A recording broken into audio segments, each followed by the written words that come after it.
Morning.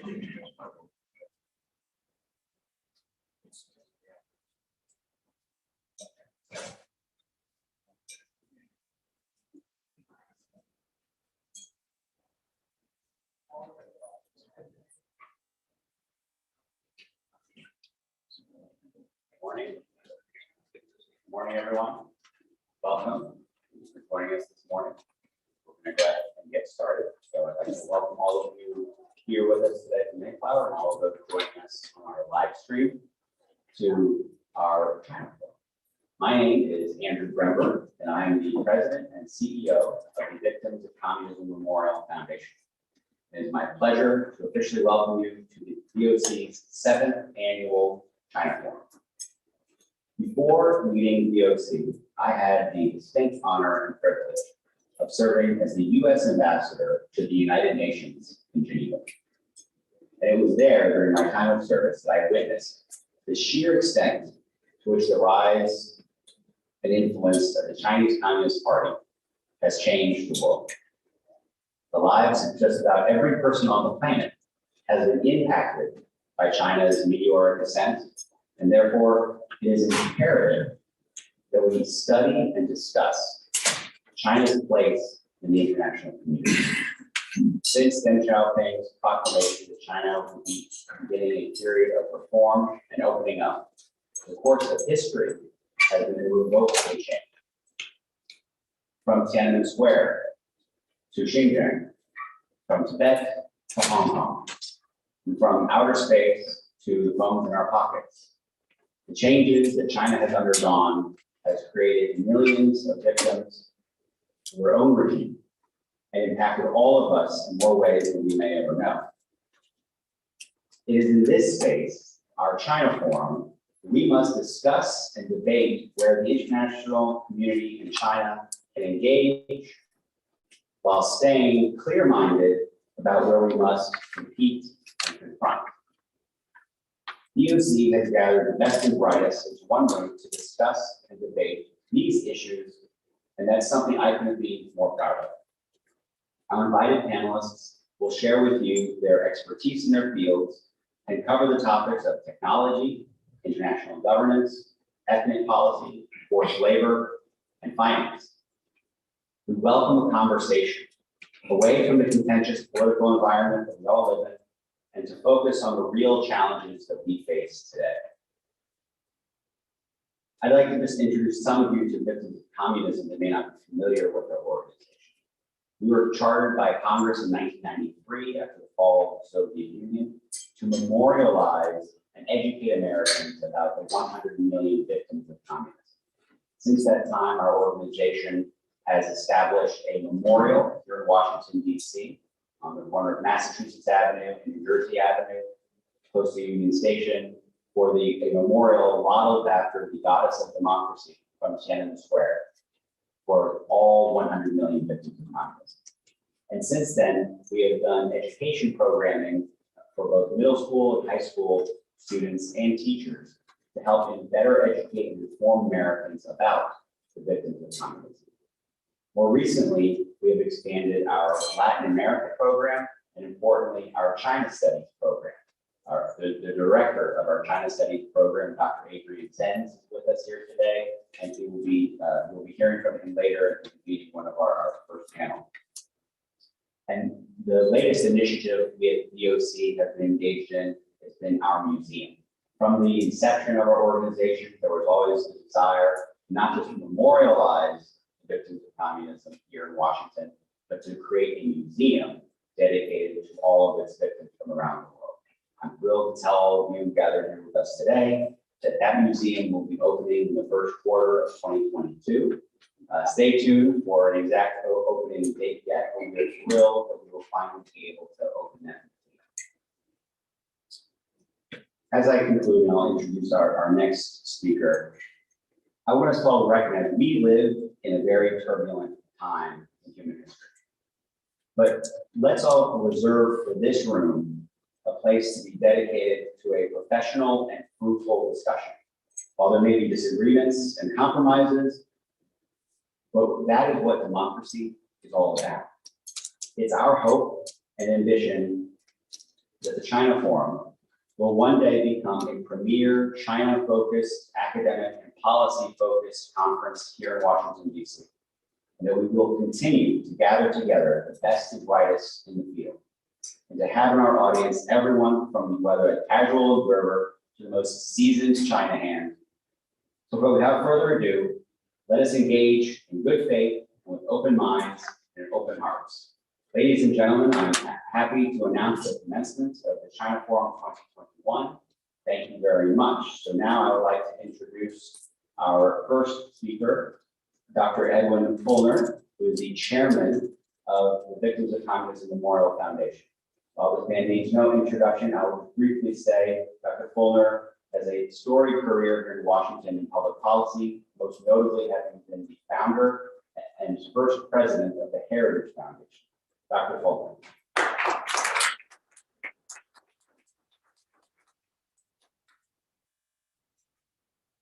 Thank you, Mr. Ambassador. Ladies and gentlemen, I add my own welcome to all of you this morning. It was indeed the primary activity of my rather extended Washington stay to serve for 37 years as president of the Heritage Foundation.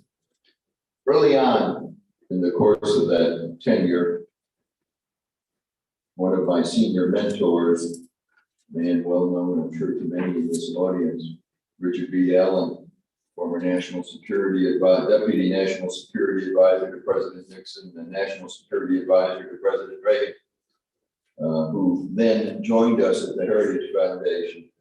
And he and I announced in this very hotel some 36 years ago that we were founding an Asian Studies Center at the Heritage Foundation. The purpose of this Asian Studies Center was to refocus American public policy thinking toward all of Asia. After all, this was post-Vietnam War. Everybody was kind of tired of even talking about Asia. And I remember in my opening remarks when we established the Asian Studies Center that I could even imagine the day when we would have more trade with Asia than we have with Europe. Because back then, our trade with Asia was about half the size it was with Europe. Today, of course, it's about 3 times greater with Asia than with Europe. So it was that kind of vision we had that said we should focus some of our intellectual resources, some of our policy projections and ideas in terms of not just bilateral relationships with the PRC, but relationships throughout Asia, where we have strong ongoing relationships with Japan, with the Republic of Korea, then with the Republic of China and Taiwan, with the Philippines, Subic Bay, and elsewhere throughout all of Southeast Asia and other parts of Asia. It was from that our Asian Studies Center began. We held a whole series over the years of lectures by distinguished policy leaders in Washington in our endowed series annual lectures of the B.C. Lee, Yi Byung-chul, the founder of Samsung, the B.C. Lee lecture series, the first one of which was given by Dr. Henry Kissinger.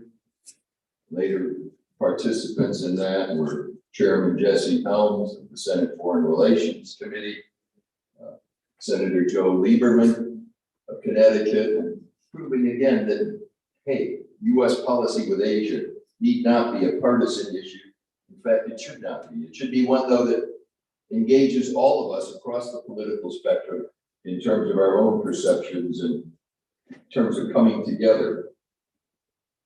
Fast forward, all of us in Washington are witnessing the 4 dragons: Singapore, Hong Kong, Taiwan, South Korea, the emerging economies there, even as China underwent incredible convolutions, ranging from the Cultural Revolution to very unpleasant times until, as Ambassador Grenmore pointed out, Deng Xiaoping came along and said that we will be moving in a different direction.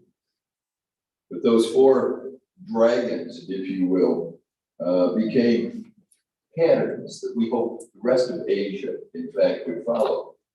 We already had one of our largest trading partners and worldwide competitor, someplace called Japan, that is now not often talked about as being a world competitor, but we can all remember when there were deep concerns expressed in Washington and in financial markets in New York as Japan was buying the Pebble Beach golf club in California or buying Rockefeller Center. And I remember going on one cable news station and being asked about whether this was a good idea, should we really encourage that, the free flow of capital, et cetera. And I don't really think they're going to come along with a big helicopter and lift Pebble Beach up and replant it in Tokyo Bay. But the movement in terms of economics across the Pacific was very, very clear. Fast forward 20 some years ago, I remember talking to my counterparts at API, at CSIS, and at Brookings, saying, hey, maybe China should become a member of the World Trade Organization. Maybe that will encourage China to abide by world practices, to do the right kind of thing in terms of no longer stealing intellectual property, no longer doing what they had become rather famous for, and instead follow the Hong Kong model. After all, having been present at the handover in 1997 in Hong Kong and being reassured by the PRC that one country, two systems would last indefinitely. Clearly, there was a model close at hand, not just across the Taiwan Strait, but immediately adjacent to China that could, in fact, be a model for how China could evolve. So some of us, in retrospect, naively, I guess, thought maybe China should become an active member of WTO.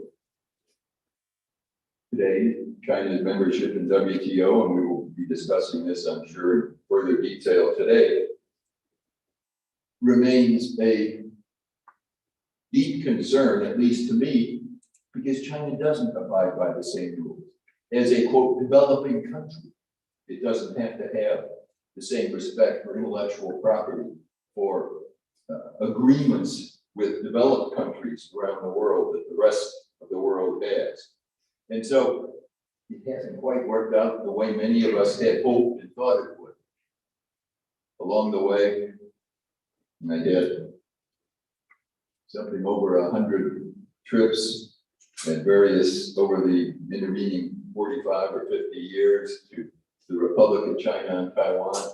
I had maybe 15 or 18 trips to China. I remember one trip particularly, and I was en route to Hong Kong to commend Hong Kong again for being #1 in our Index of Economic Freedom. We publish every year, which Hong Kong led for 25 years. And meeting here in Washington at a dinner party, State Councilor Beijing, Dai Bing-kuo. Dai Bing-kuo, arguably the third or fourth most influential person in the Communist Party inside the ruling class in China. He said, when you come next to Hong Kong, you must come down and spend some time with me in my province to see what real China is like. I took him up on that offer several months later. I went over the third week in January. We were going to announce once again that Hong Kong was #1 in the Index of Economic Freedom. I flew into Beijing. Dai Bing-kuo met me. We had dinner in Beijing. I met some of his colleagues. We flew down to his home province. The next morning, I was greeted and briefed by the provincial governor, by senior officials in the economics ministry at the province, and I was told how well the province had done in terms of meeting its economic goals over the past year. And they gave me all the year-end numbers. I said, oh, this is really quite impressive. Since it's the 13th of January, you already have the year-end numbers available. I said, I wish we were that efficient back in the United States with the numbers that we're able to produce. I went out and I viewed part of the province, and I saw the beautiful set, really, of a small school with interactive computers back and forth with students sitting there. Then I went out and traveled around the village. And there were real residents of the village still carrying water from the village well on bamboo sticks on their backs to get back to their houses. Truly a Potemkin village. And the disillusioning thing in terms of where China was really going with that. We'll hear from all of our panelists today about what has happened in the meantime, about where we are today, about what the real situation is. And it's for me to learn from all of the experts who are here, to be able to share experiences, to know that these are not partisan issues. These are issues to be discussed, to be learned from, for all of us to share and to think about very seriously as we contemplate where we're going, not just as a country, but where all of civilization is going in the decades ahead. I look forward very much to today's program. I'm honored to be able to chair the Victims of Communism Memorial Foundation Board of Trustees. I very much look forward early in the new year to the opening of our new museum in honor of the victims of communism, where our theme, as we are about to launch the museum, is Remember Us. Remember those more than 100 million people who have been, in fact, victims of communism over the last century. And we are here, we're a permanent Washington institution. We look forward in terms of not only discussing China and the way forward in terms of our relationship with China, but in terms of the whole worldwide experience, as we continue to know that right now today, communism is not simply an historic memory that somehow ended with the fall of the Berlin Wall in 1989. No, it's very much alive today. It's very prevalent. There are, in fact, today, 1.5 billion people who still live under communist authoritarian dictatorships around the world who don't have the basic freedoms that we all have to be here today to discuss these items and these issues in an open, candid, and respectful way of each other's perspectives. So I thank all of you for being with us here today. I particularly thank those who are joining us virtually. And Mr. Ambassador, at this time, I'm happy to turn the podium back over to you to introduce our first featured speaker today, our good friend, Mike Pillsbury. Thank you very much for being here all. Look forward to today's events.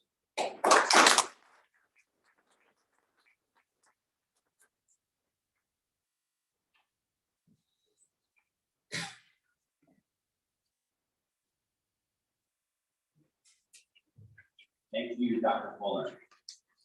It's my pleasure to introduce Michael Pillsbury, our keynote speaker, who has also agreed to share his reflections on the state of China with us today and answer some questions from the audience. Dr. Pillsbury is the Senior Fellow and Director for Chinese Strategy at the Hudson Institute. He is a distinguished defense policy advisor, former high-ranking government official, and author of numerous books and reports on China. All of these aren't his, but one of his most recent books, The 100-Year Marathon, was quite impactful on me personally and on a number of individuals that I served with when I served in government. So I want to personally thank him for that. Dr. Pillsbury served in the Reagan administration. He was the Assistant Undersecretary for Defense for Policy Planning and responsible for implementation of the Reagan Doctrine. While an analyst at the Rand Corporation, Dr. Pillsbury published articles in foreign policy and international security that later became U.S. policy during the Carter and Reagan administrations. Pillsbury served on the staff of 4 U.S. Senate committees. As a staff member, Dr. Pillsbury drafted the Senate Labor Committee version of the legislation that enacted the U.S. Institute of Peace in 1984. He also assisted in drafting the legislation to create the National Endowment for Democracy and the annual requirement for a DoD report on Chinese military power. Under President George H.W. Bush, Pillsbury was Special Assistant for Asian Affairs in the Office of the Secretary of Defense. Please join me in welcoming our guest speaker, Dr. Michael Pillsbury.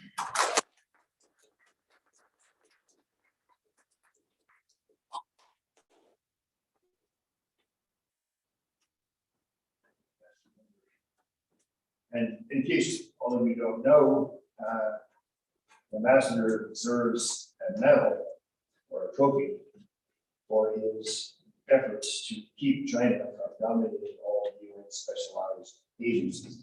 Hopefully, you'll write about this experience in the Wall Street Journal article or somewhere. Ambassador Louise Oliver, I see you over there. Thank you for coming. I propose that the China Forum, this is the 7th China Forum of the DOC Memorial Foundation. I propose you consider every year having somebody review your keynote speaker, not me, but a good keynote speaker, review what's happened in the past year in several categories. The first would be our diagnosis of what is going on with China. The phrase this is now discussed with is called sources of Chinese conduct. 3 articles of that title, sources of Chinese conduct.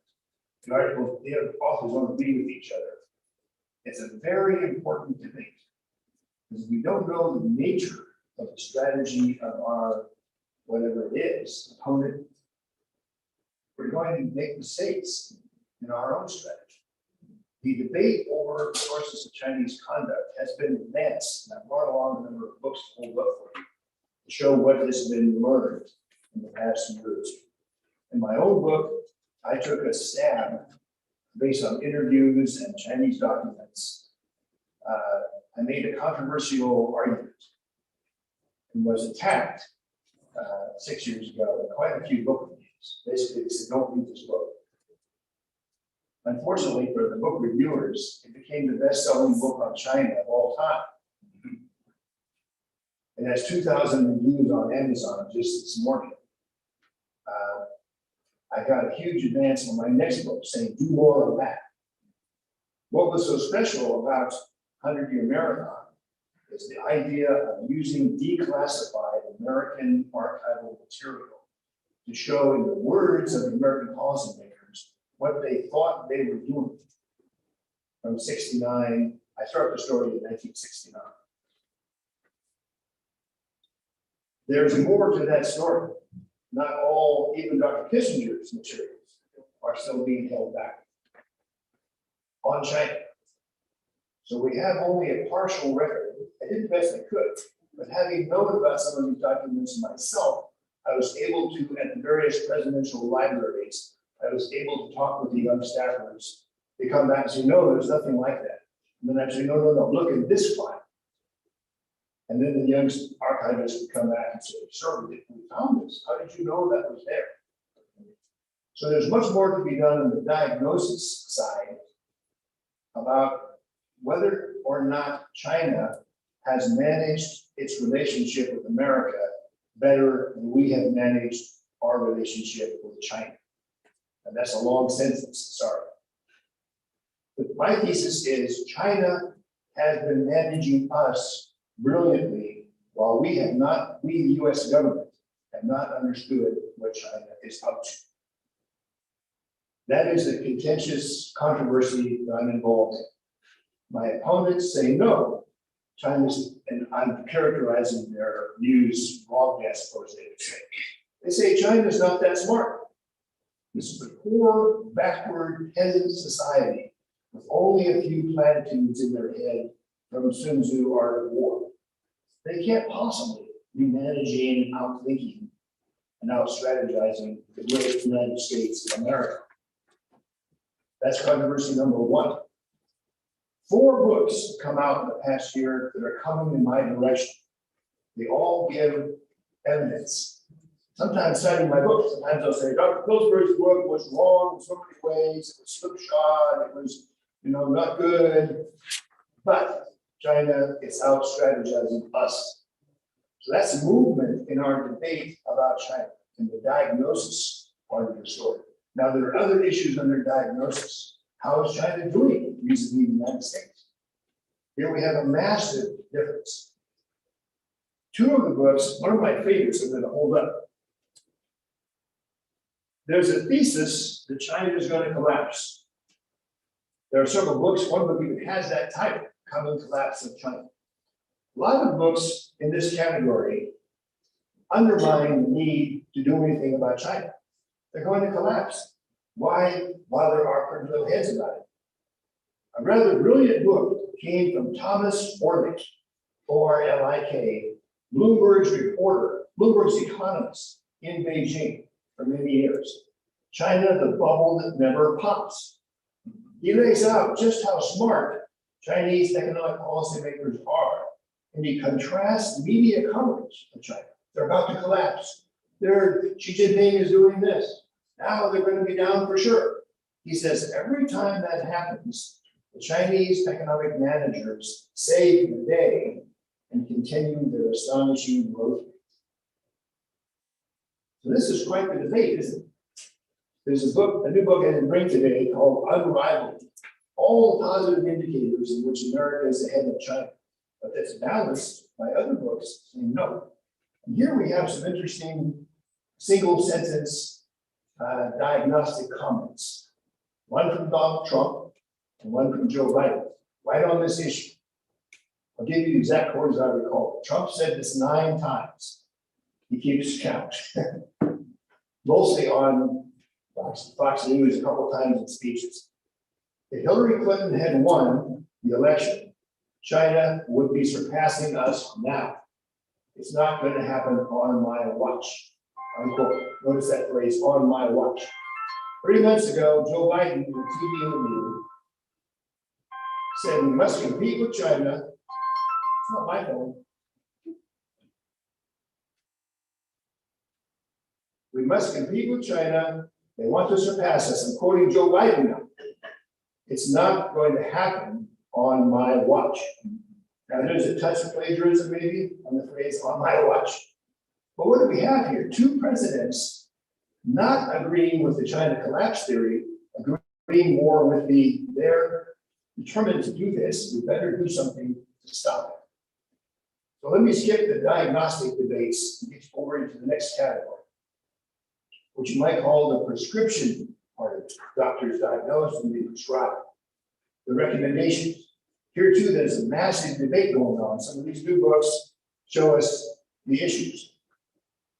This one, brand new, an NSC staffer today under Joe Biden in the White House. The long game, China's grand strategy to displace American order. Yes, a Biden NSC staffer saying China's out to displace us. Now, he plays down the chances China has to do this.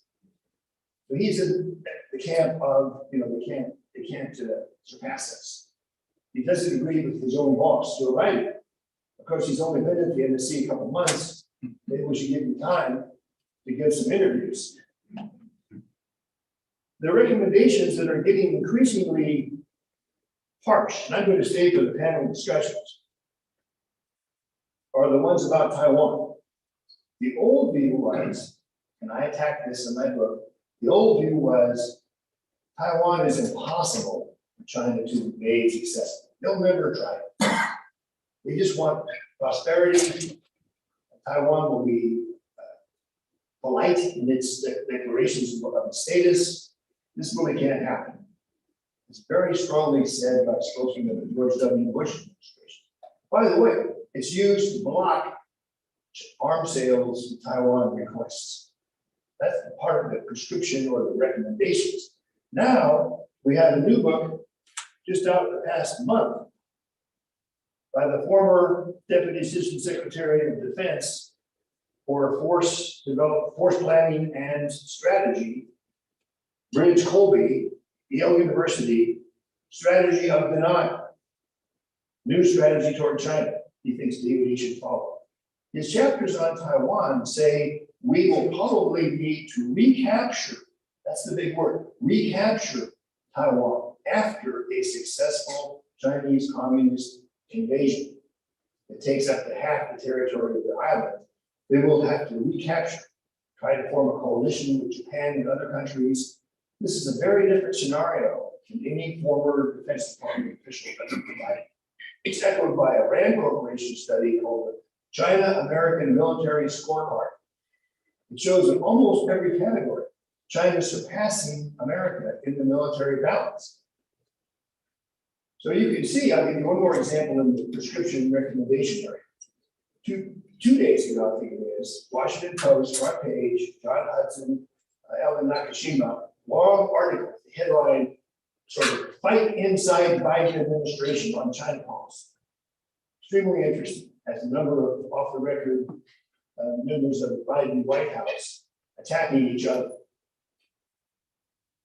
The issue seems to be Senator John Kerry wants Biden to make phone calls and meet in person with Xi Jinping as soon as possible because the Chinese have threatened him.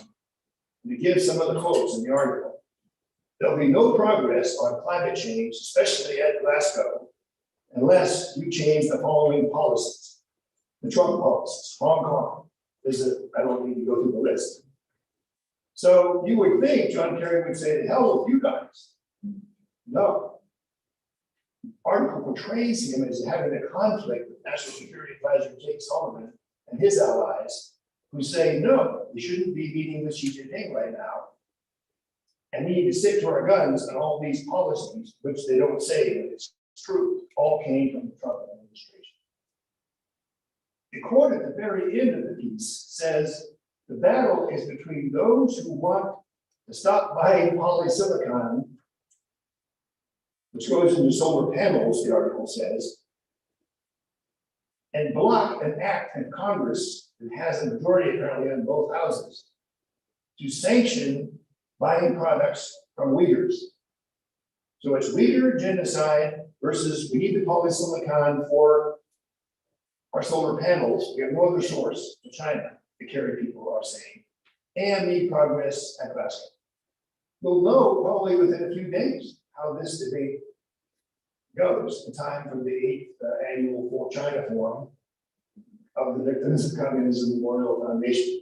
Let me leave that, there's many more issues there, but we leave that for the next part of policy. Implementation. What are we actually doing? Here's the real problem. I did a memo for the White House last year. How many pieces of legislation are there that are sort of against China in some way or other? And how many of them have passed? And how many co-sponsors does each one have? I found 60 major pieces of legislation introduced by very famous senators and congressmen. Marco Rubio, Tom Cotton, quite a long list. I need a show of hands here. Almost all of the pieces of legislation had a very limited number of co-sponsors in the House or Senate. Let's see by show of hands. How many think there were at least 50 co-sponsors for all the, half the Senate, for all the legislation against China? 50. See a show of hands. How many think it's 60 or 70? Okay. How many think it's 30?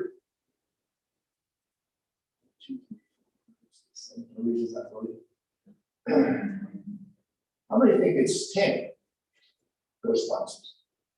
Yeah, you're all wrong. I would have guessed that. It's 5. 5. Public knowledge, you search on the Library of Congress system, you get the legislation. I'm thinking of publishing the article, but it's a bad story. Guess who knows about this? I have contact with the Chinese still. They come on delegations. They know this. One of their best strategists has a PhD from Johns Hopkins SAIS. Her dissertation and book, American Domestic Politics with Respect to China Policy. It's an excellent book. It's written in English. It's her SAIS PhD. So are these sort of peasants who are dragging their heels and don't have a strategy? No, they're quite sophisticated, and they see this congressional action be very limited. Now, there's one exception. More than 20 pieces of legislation passed or been inserted in report language requesting the executive branch to do a report on something. I was a Senate staff for 10 years. This is the easiest, cheapest thing to do. Then you remember this, you go up to the chairman, but you take this report, otherwise we're gonna have a vote. Oh, sure, I'll take the report. So yes, every year, 20 or 30 reports have to be written on China, but they can be written in one page. So that's what I call the implementation action. There's many more examples under that of things that are being tried. Probably the most dramatic is both CNN and Fox saying American federal employees and military officers' pensions are being used to fund Chinese companies that are either building nuclear submarines or dredging the South China Sea. Roger Robinson sometimes comes on and describes other examples of American capital flowing into China. 10 pieces of legislation. This is terrible. It has to stop. Never stop. Larry Fink presented the briefing and finally got the records out. I was talking about this on Maria Bartiromo's show. Just finished going through it. Phone rings. White House switchboard. Are you available for the president? Yes. He comes on. What's this all about? What are we going to do? I said, Mr. President, you're going to have to fire 3 members of the Thrift Supervisory Board. Replace them with Senate confirmed people. And only then can we stop this pension money, 60 billion roughly, going to these Chinese companies. Eventually that was done. NEC and NSC together wrote a memo. But the people who were picked to be on the board were vetoed by the Biden transition team. Took a long time to name theirs. So as a result, still no actual action. Everybody can moan about Chinese capital flowing to, American capital flowing to China. But in this third category, implementation, we're still zero. We're still zero. I went to Goldman Sachs one time to give a speech, asked them quietly, how much private equity do you have in China? No, you don't want to know. Come on, just give me the rough. $500 billion.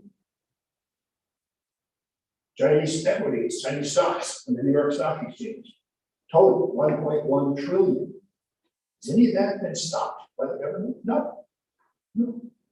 Now there's a debate whether they should have 3 years or 2 years before companies are delisted if they refuse to give their audit papers. This is a topic of several pieces of legislation. Nothing's happened. Okay, final category. We're thinking about debates and new analysis, new recommendations, whether we're implementing things well or not. The last category, I first learned from Secretary Rumsfeld. Metrics. What you measure is what will happen in a company or organization or in the national government. How are we going to measure how we're doing with China? So I have 12 recommendations at the end of my book of things we can do to understand better how we're doing in the competition. But there's another part of policy. This is really my last point. In addition to competition, that Biden and Trump and many people all agree on. In fact, the Chinese themselves, Xi Jinping said, I welcome healthy or constructive competition. So the Chinese are not against competition. Second category, we can try to measure that. Second category, cooperation. Cooperation. As long as that's there, it undermines the third category, adversarial matters. So each of these 3 categories will require metrics, get some sense of how we're doing. If it's the military balance between Taiwan and the mainland, we know how we're doing. Badly.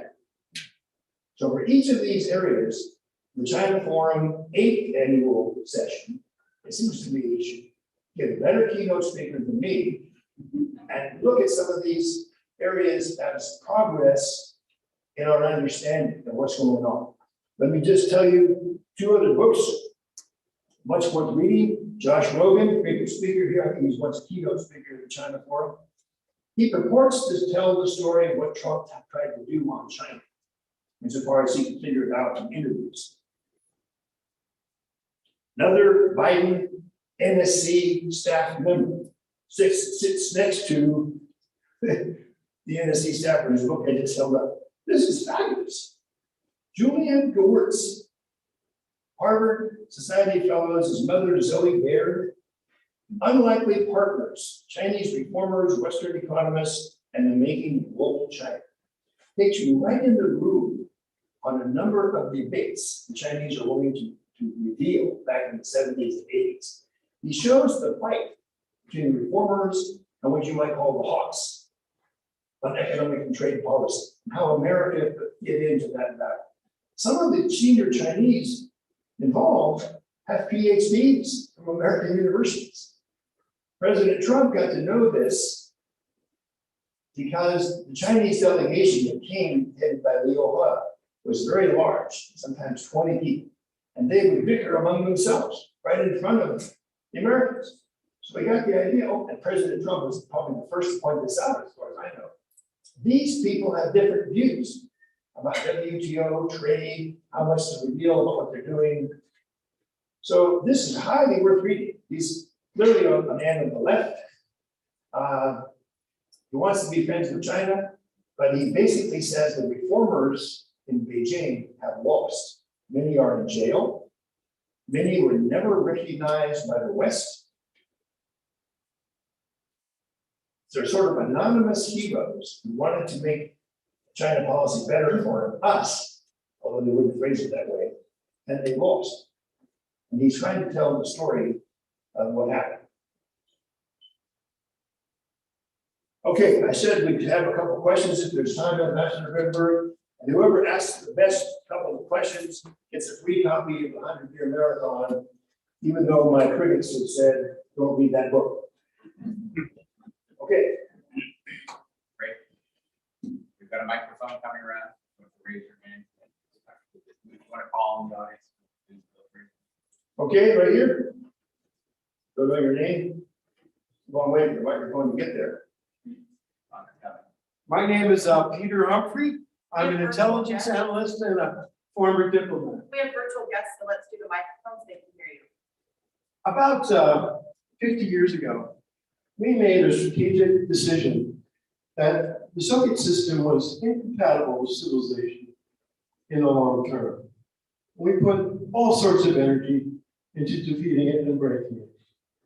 And ultimately successful, of course. But even though we put so much money and effort into the military side of that equation, the real winner was the information operation that ran for almost 50 years. When do we make that decision for China? When do we finally bring the Great Wall with all the technology that is available to do precisely that? If present trends continue, Peter, I would say not for another 10 years. Just about the largest U.S. embassy in the world is in Beijing, 2,300 staff. If you go to the Embassy Beijing website, it talks about how there are 50 American agencies here in the embassy. All of them have cooperative and assistance relationships with their Chinese counterparts. Even President Trump approved, I think he didn't know what was happening, but Rex Tillerson and Susan Thornton signed an agreement to continue the past 30 years of scientific cooperation between the U.S. and China. The National Science Foundation, by these agreements, turns over all new scientific discoveries from our universities and labs to China, has an office in China to do that.